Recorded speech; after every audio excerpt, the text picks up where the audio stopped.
Hello and welcome to ThePrint. This is Ratan Priya and I have a very special guest with me, Sumana Chandrashekar. She is a ghatam player and a storyteller. Hello Sumana, welcome to our studio. Thank you very much, Ratan. Lovely. Congratulations on your book. Thank you so much. Her new book is called Song of the Clay Pot. So Sumana, I have a question for you. If Sure. you had to describe the rhythm of your book Yeah. through your instrument, how would Okay. you play that?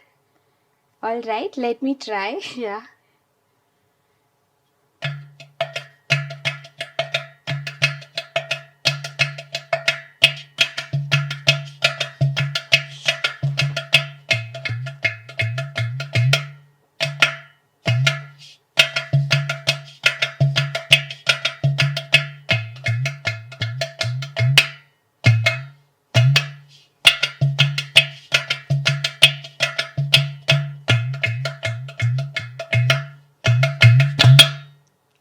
Thank you. That was lovely. Thank you. Thank you. So you've been playing for now what, like almost 2 decades now? Yeah, about 16 years now. 16 years, yes. Yes.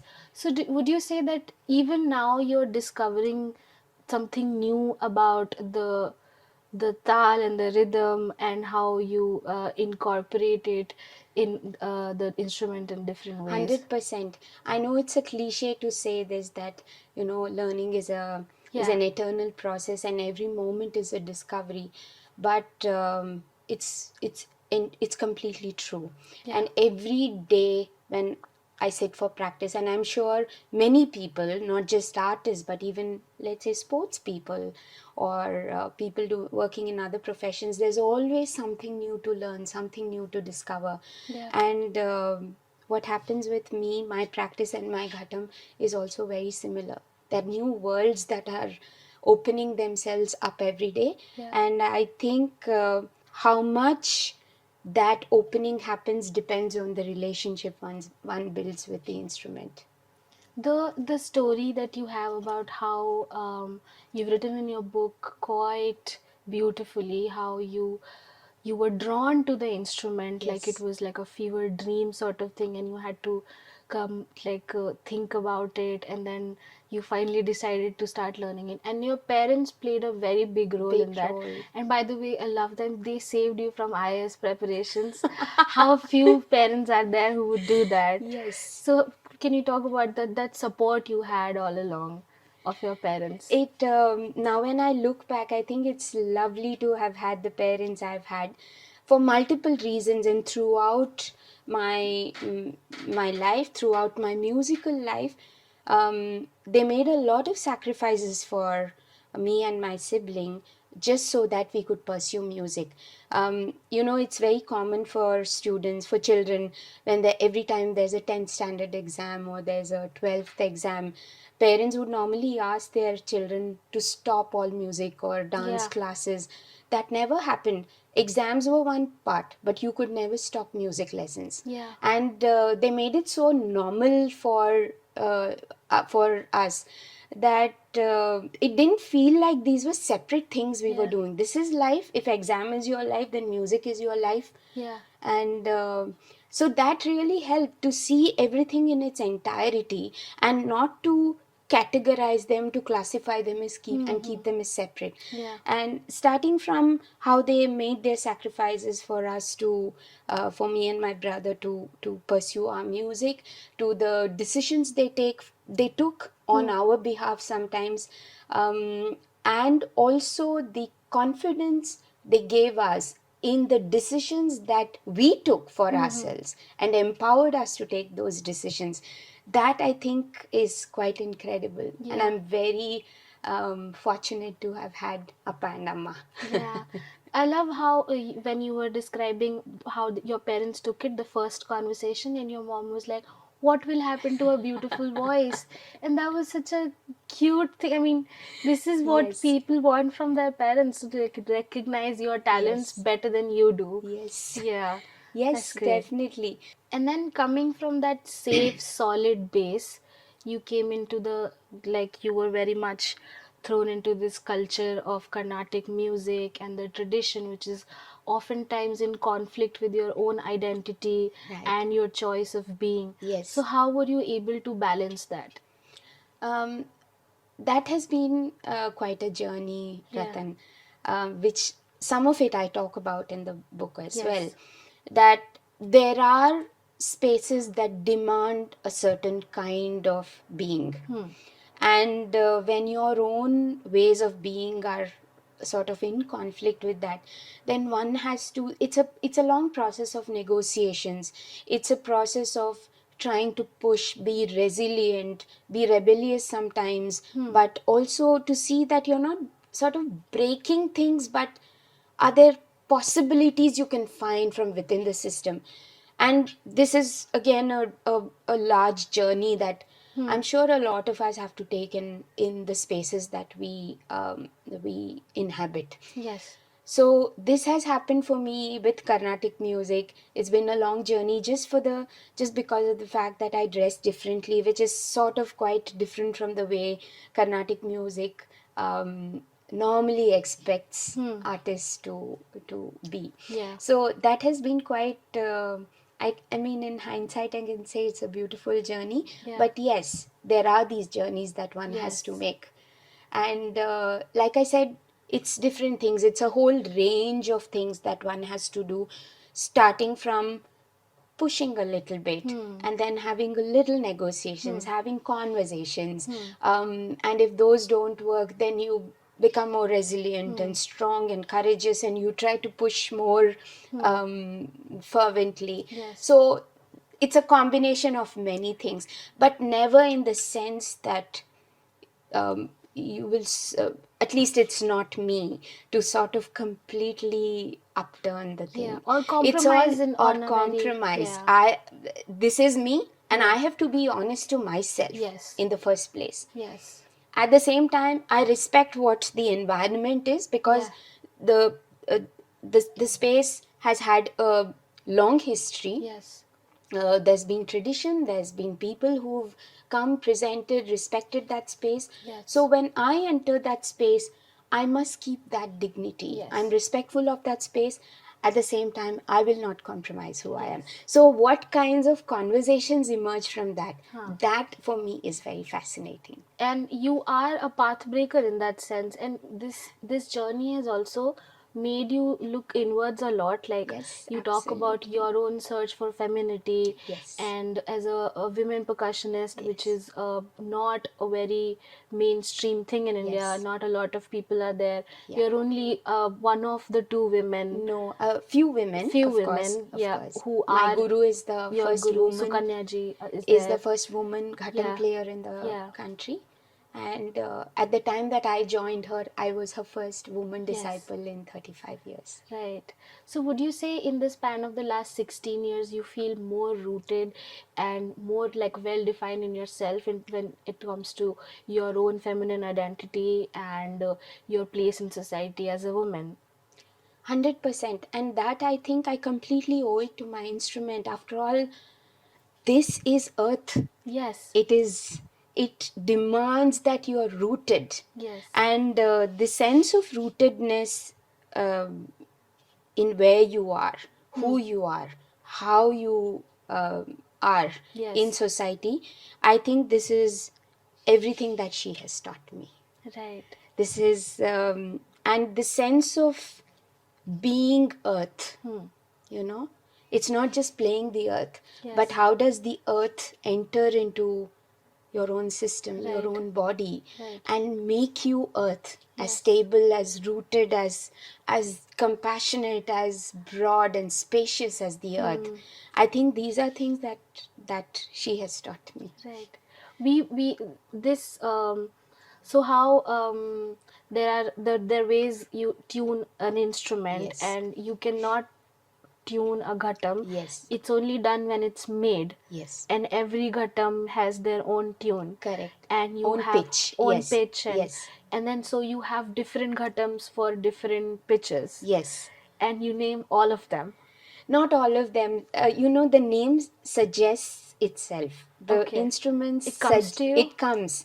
So when you build it, it's like finding your friend. Right. And once you formed a relationship with the instrument, sometimes a name just comes, Right. and then I name them. For If example, is this one named? this one is not named actually, Oh no. and I'm not so tied But you also to. say no name is also a name. No name is also a name. In a different context I say that. Yeah. But sometimes it's nice to give a name to a friend. Hmm. Sometimes you don't have to name things. It's Yes. enough to know that you've got a bond, that you've got this relationship, Right. and yeah, you don't need a name. Hmm. So, is would you say your favorite ghata is called Meenakshi? Now, I see, at the time that I got my first five gatas, all of them had names, and Yes. I called the largest and the most sonorous of them Meenakshi. Um, but now I have several of them. How Currently, many? I have about 62 gatams. 62. Yes, and Do they have their own room in your house? they have a whole room for themselves. Okay. And not all of them have names, but now I can't say there's a favorite, because every gata is a personality. Right. And how do you recognize them? So normally I give them names, like here you will see I put the name, the pitch of the Mm-hmm. instrument.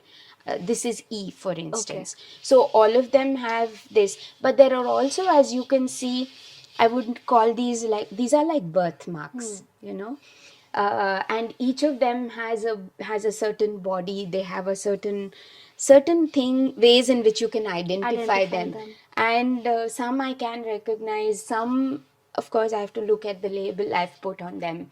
But the thing is, as you practice and you spend time with each one of them, you recognize that they are people. Hmm. They are people who have their own personality, their own attitudes.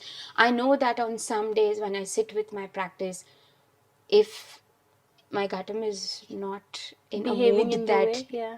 I wouldn't say behaving, she's not in the mood Huh. for it. And no matter how much I practice, I feel she's very unyielding. Nothing is coming out of it, and I'm just playing and playing, and I'm not satisfied at the end of it. And then, you know, there's some emotional exchange that happens. Maybe she's angry with me, I don't know. But she is living, breathing earth, and there's no question on that. But on other days, we have a really fantastic practice session, and all this happens in my private practice room. Not necessarily that Hmm. all these exchanges have to happen on stage. So, you talk about your own understanding and your relationship with the I don't know what to call it, thome. With the thum, yes, this Yes. is thum. Yes. Would you Dome or like to, thum. yeah, would you like to share with our readers what is Yeah, it and how is it relevant to you? In what way? I don't know. So, for instance, there's a whole landscape of sounds that is available on just this Right. small piece of earth. And grammatically, there are different playing positions. There are techniques to play, and each of these playing positions or finger techniques, they all have names. Hmm. And of all the letters in the alphabet, sometimes you just like one alphabet. Yes. So for me, the thome is something like that. I don't know what it is. I just love this action. Is it also like a source of power? It is a source of power. I feel like when I play the dome, I feel liberated. Yes. And so even when I started playing it, I felt that my left side carried a lot of energy, and the thum became a space for me to express that. Right. It can be sort of, and it's also the dome which really brings the ghatam. If we were sitting on the floor, I could do it better, I think, but Hmm. just the interaction that the ghatam has with my body Hmm. is all um, manipulated by the dhom. You Beautiful. also say that playing ghatam makes one ambidextrous. Yes. And it's not like mridangam where one Yeah. hand has more power than the other. So, weird question. how ambidextrous it has made you. Like, how, what can you do with your two hands?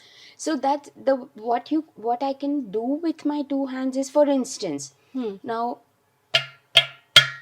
let's take this. What I'm using this and this here. I do the same thing here. So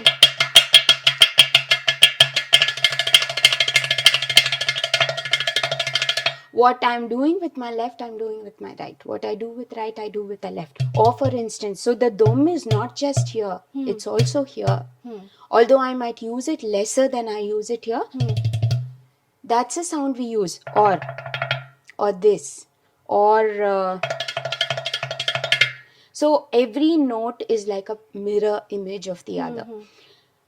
Sumana, this is obviously a very tough path that you took for yourself because you wanted to, Yeah. as a woman percussionist, Yeah. and also in the hierarchy of instrument that exists in Carnatic music, this falls on what stage is it? So it's sort of in the fifth position. Okay, So so how does that figure when you are performing, let's say, with a group and everybody has different instruments? Have you had to tone it down, and have you, like, when people are playing jazz, so the person, the lead vocalist or the lead person with the main instrument tells the other person to, mellow down a little, be in the background. Have you experienced that while you're yeah, performing? so there are two things. One is, of course, music has become more eclectic now. There are all kinds of combinations, collaborations, contemporary sounds that are emerging. Yes. And in many of these spaces, the ghatam has, because it's so versatile, Yes. it has sort of taken a very significant position. Right from the days of Shakti, when Bhikkhu Vinayak Ram sir put the ghatam on the global stage. And when Shakti was playing, I don't think there was any hierarchy between the four people that were playing. Like the tabla, which Zakir Hussain and Viku sir was there, they were both operating on an equal footing. Yeah. And that was the first time I think the ghatam placed in that position became known to the world as this incredibly versatile instrument. Yes. And that has followed. There are several ghatam players today, lovely ones, wonderfully skilled masters, who've all taken the ghatam to international, national platforms. There have been all kinds of collaborations where the ghatam is really respected Yeah. for the things that it can do. But you do But say in in your a, book that is this the resistance that you face. Sometimes you of wonder if course, it is for the instrument or for awful. the gender Yes, that is playing it, yes, and it's sometimes both. yeah. So in what happens in a conventional Carnatic music concert is that there is a certain system of hierarchy. There is what is known as the main artist, whether it's a vocalist or an instrumentalist, followed by the violin, followed by the mridangam, and then comes the kanjira, and then comes the ghatam. So the violin and the mridangam are talked about as the pakka vadyams, which are the accompanying supporting Yes. instruments. The other three instruments, the other three percussion instruments, including the ghatam, the morsing, and the kanjira, are talked about as the upapakavadyams, or the secondary auxiliary percussion Right. instruments. Now, hierarchies can be signaled in several ways, including ways in which the order of the artist is called out, or in a music review, for instance, they will first talk about what the singer or the instrumentalist did and how the violin and the mridangam played, and at the end they would say the ghatam player played well, something like that. So there's always, and it's so ingrained. How have you taken it? Like, are you able to take it better now compared to, say, like 10 years ago? So it's not about, it's not so much about how I've taken it. I just find it fascinating, and what is interesting for me is to see where this is coming from. Obviously, we take a lot of things for granted, that this is how tradition is. We are very uncritical about it. But if we just go a little back and see, acha, if the ghatam is this is what is happening to the ghatam, not just on the concert stage, Hmm. but in a music review, Hmm. or in the way names are called out, or let's say in a book that has featured 10 different artists, Hmm. and it will always have the Hmm. main artists' names first, even if they're biographical sketches. The percussionist would come at the end, and then the Ghatam Kanchira, Morsing Yes. persons would come at the end. So it's obviously very ingrained into us. And my search has always been, where did this come from? Was it always there, or were there other things that caused these things to come? And in fact, a lot of what I write in the book, it comes stems from this search. Historical. Yeah, there are historical reasons why this Yeah. happened. And if this was happening to the Ghatam as an Upapakavadya, Yeah. and already men who were playing it were facing Hmm. some kind of marginalization, then one can only imagine what happens when a woman is sitting in Hmm. that position, which is a story that um, I have seen, I have heard from my guru, Hmm. who, as a first woman Ghatam player, the amount of challenges from the learning phase to the next to the perform to the training period, the performance of it, or the traveling with it, every stage is filled with challenges. Hmm. So when I say that I am here playing on this instrument, I have to acknowledge that I am standing on the shoulders of my guru Yeah. primarily, and I think several other women and several other, And the women who have made these instruments. of course, Yeah. which we must talk about. Um, so I am standing on the shoulders of several people Yes. who have already done this. So Right. what I'm doing is, it's not a new thing. I Hmm. am just carrying on something that has already been set in motion. Right. And I feel deeply privileged to be able to carry that work forward in whatever small way I have done, whether it's through the writing of this book or in the way that I present myself on stage, and I play the instrument. These are little contributions that I make. I'm happy to have had the Yeah. honor of doing that as a student of music, and I'm very grateful. Yeah, but definitely to look at the long history of people, Right.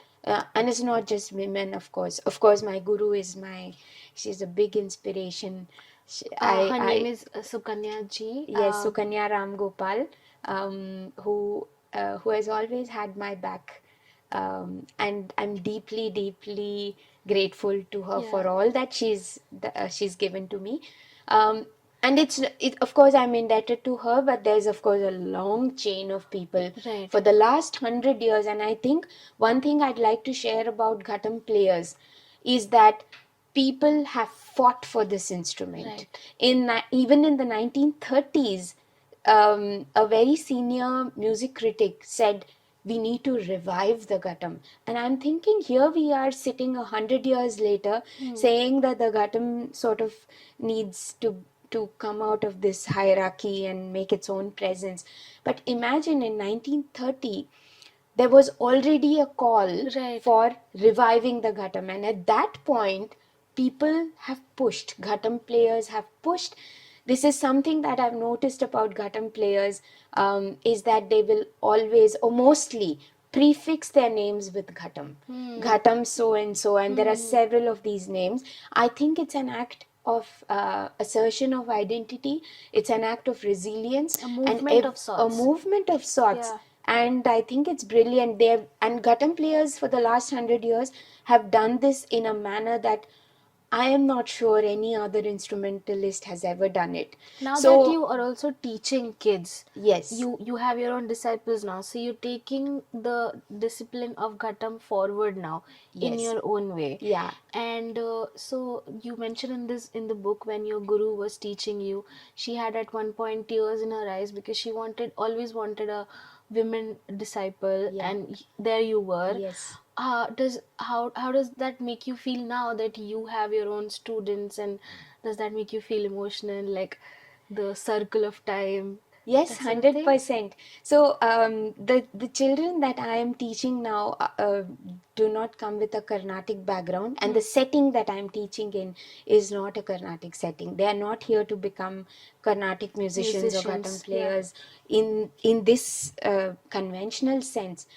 I have been fortunate to have a bunch of girls, 15 girls from a government school Okay.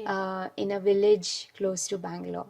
And the Ghatam learning teaching that happens there is not strictly bound by the grammar of Carnatic music. We are mostly led by the sounds of the instrument, and there is no need for us to fit ourselves into the grammar. So it's a very Yes. different kind of atmosphere, a learning teaching Right, atmosphere right, that right. we have there. It's more But free like that. it's freer, and Yeah. we are actually exploring the Ghatam in a very sort of Right. different manner.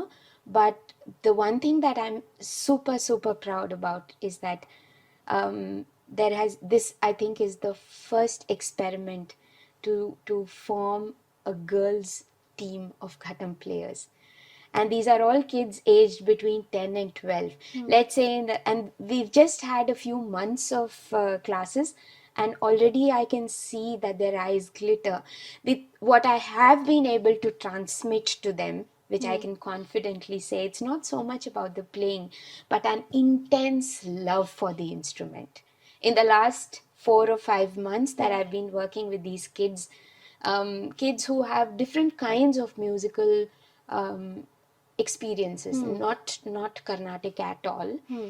For instance, this is a sound that they love, that all my kids love so much, and they say we love it because it sounds like a DJ set, and the DJ music is what they have been listening to in their Yes. Yeah. environment, and why not? If doom doom doom is something that they enjoy because it reminds them of Hmm. something, then that's Yeah. fantastic. Why not? It's all fusion these days, so who Yeah, knows? whether it's fusion or Yeah. what they want to do with that music is up to them.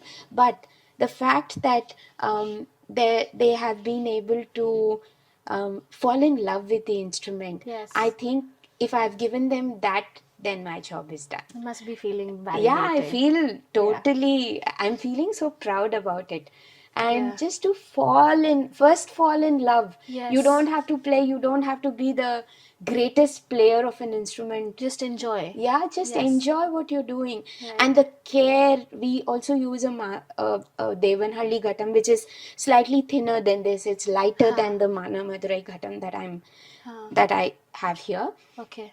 So the Devanali Ghatam is slightly more fragile. Okay. So the manner in which these children take care of that instrument, and I've said, how to place it, how to take it carefully, and they follow it to the T. And when the Ghatam, for instance, hits against something, they feel a pain. And I said, that's it, my job is done. So the since we are talking about kids and how people who are fascinated by DJ are learning it and all of that. So in 2025, would you say in Carnatic music culture, Mm-hmm. if you had to give like three things that has to go for the culture to stay in in line with the times, grow Okay. with the times, Huh. what are the three things that has to go about the culture? What do you think is keeping it back? Um, I think what we really need is to see the world. Just open yourselves out. Look at what's happening around you. And I don't mean, as a musician, Hmm.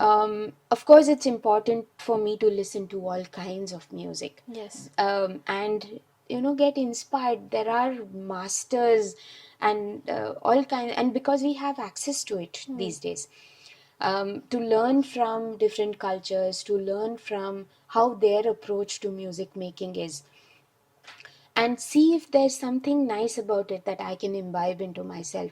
That's something I think as musicians who keep the student in them alive. So you're saying that it doesn't have to be in silos. You No, have to open it up. because the world has opened up Yeah. and it's all in your Yeah. palm these days. You Right. just have to look at your phone, which we all do anyways. Yes. Yeah. The Whether, second thing. yeah. So I think opening oneself out is one thing. The second thing I think that holds, I can only speak for myself, Yeah. Ratan, in this regard.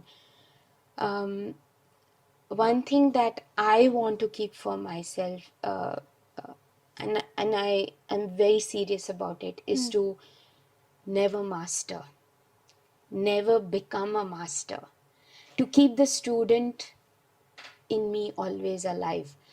And something that I'm very critical about, I am critical about, it's other people can take it in different ways. I don't like when we say we master the instrument.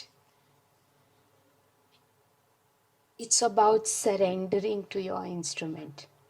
Right.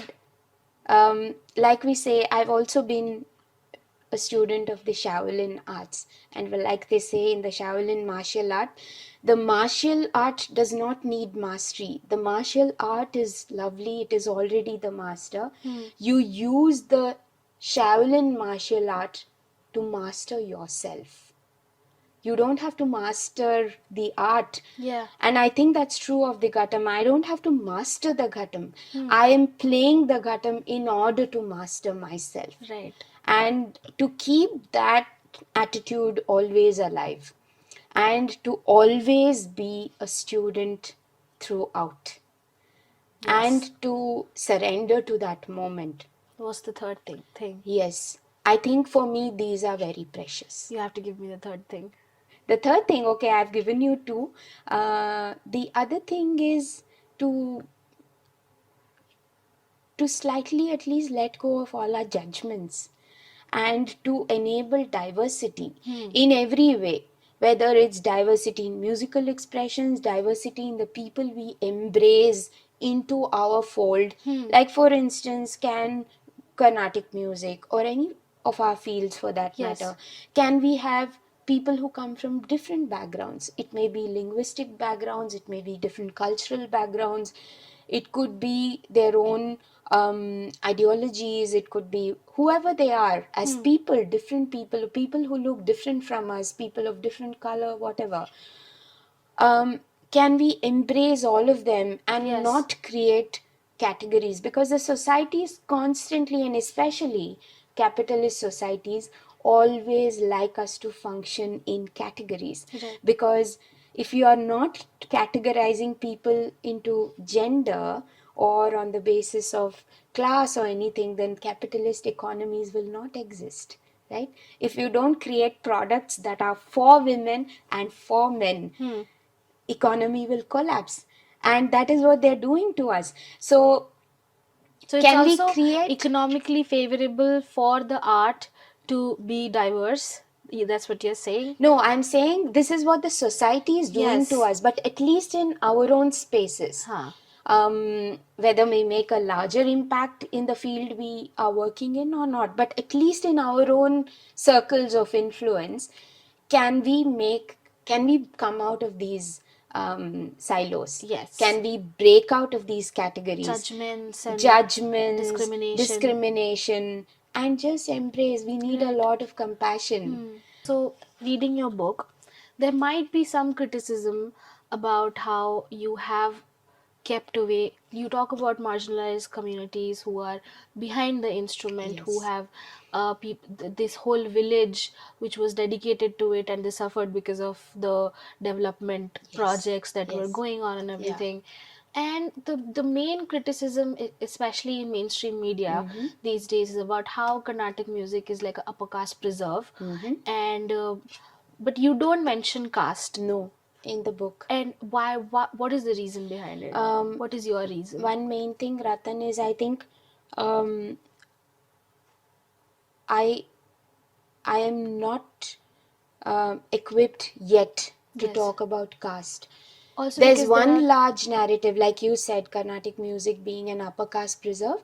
I think in the last few years, thankfully there have been a lot of conversations on this. Lot of important scholarly work has happened in this area, which has brought this to the forefront of our conversations, and it's important. It's very significant work has happened. And yes, now we are able to, even for us to have this conversation, that you're telling me, that Carnatic music is an upper caste preserve. This conversation, I don't know if we would have been able to have 15, 20 years Hmm. ago. Even to speak it would be like a taboo. But now the fact that we are able to have these conversations in public places is a great thing. But I also think right now we are at a point where we need to go a little beyond that. There is nuance to it. There is nuance, definitely there is nuance to it. There are regional histories of that are, regional caste histories, I For would say, example, the caste history of Carnatic music in Karnataka, for example, is is different is from nuanced. the Tamil culture Nadu in Tamil history Nadu. How is different is different, that? which at this point I only have glimpses of it. I wouldn't be able to yet comment on it, but this is something that fascinates me. Now that we've got the larger picture, Yeah. can we go a little deeper? Like, I know that the systems in which caste operate in Kerala is very different. Hmm. In Andhra Pradesh, it's very different. And I'm only speaking right now of the four states in the south where Yes. Carnatic music flourishes.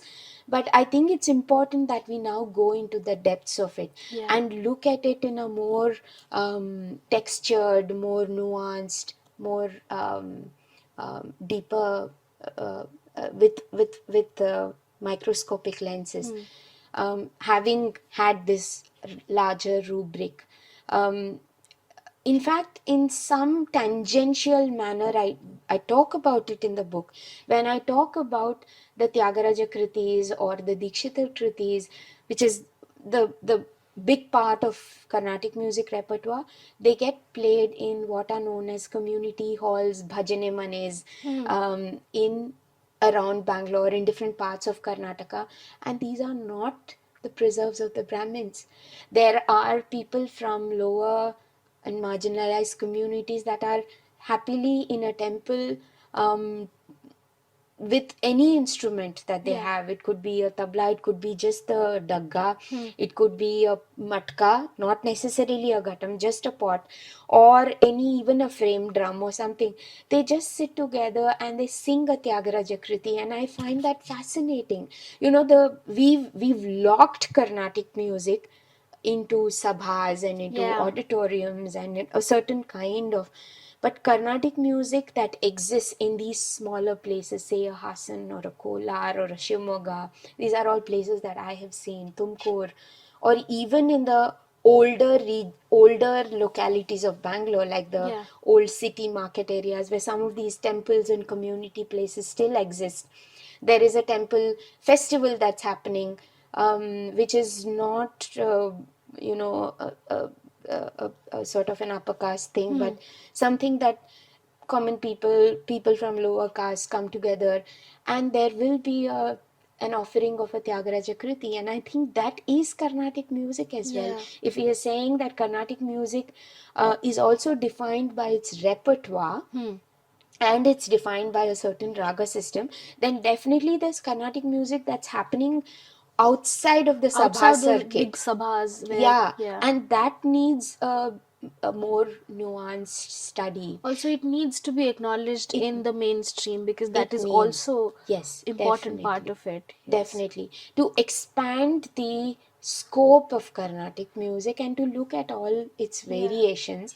I think that would require a different kind of study, which is why I didn't have the courage to talk about it in the book. Because the I'm not, scope is I big. don't know. Yeah. It's a the gender part I can speak about from my own experience, from the experiences of my teacher or other women. Yes. But caste is also, I acknowledge that gender and caste definitely go together, but to talk about caste is, it's definitely another story. Right. And I'm committed to doing that. Yeah. I know that this is only Yeah. part of the story. So, you have talked about the gender biases in the Yes. community, and you are very, very vocal about certain experiences that you've had. You've described them You've also, you know, named the places and all of that. So now that the book is out, how has been the response from the Carnatic music community so far? I'm waiting to hear. I don't know. I think the book is just out.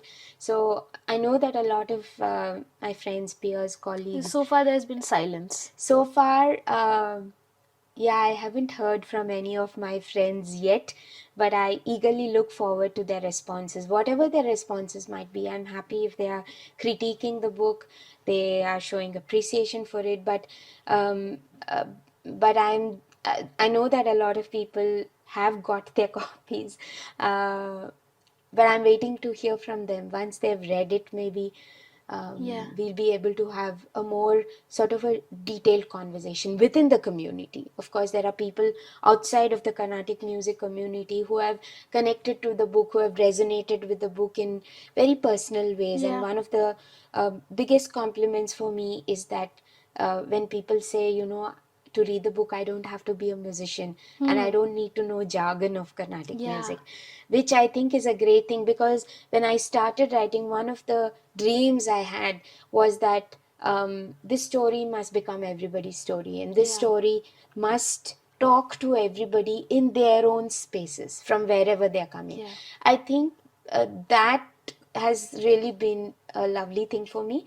But to get into the actual brick and mortar of Carnatic music and everything that's happening within that space, yeah. that those conversations I'm eagerly looking forward to. I'm sure the feedback will be significant. Yeah, Yeah, whatever it is, and I'm happy to have yeah. that conversation. So, so what now after this? Are you going to write another book, or are you going to perform? What is next for Sumana? Um, I definitely will take a little time out for myself to reflect on the things that I've written in the book. Yeah, I think because the book is also now it's growing inside me and there are more questions, there is more reflection for myself. yeah. So I might just go into hibernation um, uh, for some time. That's one. But Also, you second, have to celebrate yourself. Take a break and celebrate sure, yourself. surely. Yes, Yes. I will celebrate my ghatam for allowing me to tell her story. yes, So without her, I wouldn't be able to tell the story. right. But what next? I really don't know. I didn't know the book. The decision to write the book wasn't mine. Um, the forces in the universe Yes, conspire to make it happen, and I think. I'll wait. I don't know what she has in store for me. Everything, Ratan, that has happened in the last 16 years yes, with regard to my ghatam has been things that organically fell into my lap. right, And I feel that this person has an agenda. It's not my agenda. The Gautam wanted her story to be told, and historically, she's chosen people to do things for her. So I feel like I am just going behind her. I go to places that she takes me. I have no plans. Wherever my Gautam is taking me, I just follow. So right now, on that note, I think it's also a nice way for me to just be happy with the book right now. right. I'm happy. I'm just happy that I've had this opportunity to tell the story. That's all. That's all from us to our viewers. The Song of Claypot might be receiving silence from the Carnatic music community, but it has been received very well by the audience. Everybody wants to listen to Samana, her story, and they're all very, very looking forward to do what she does next. Thank you so much for joining us.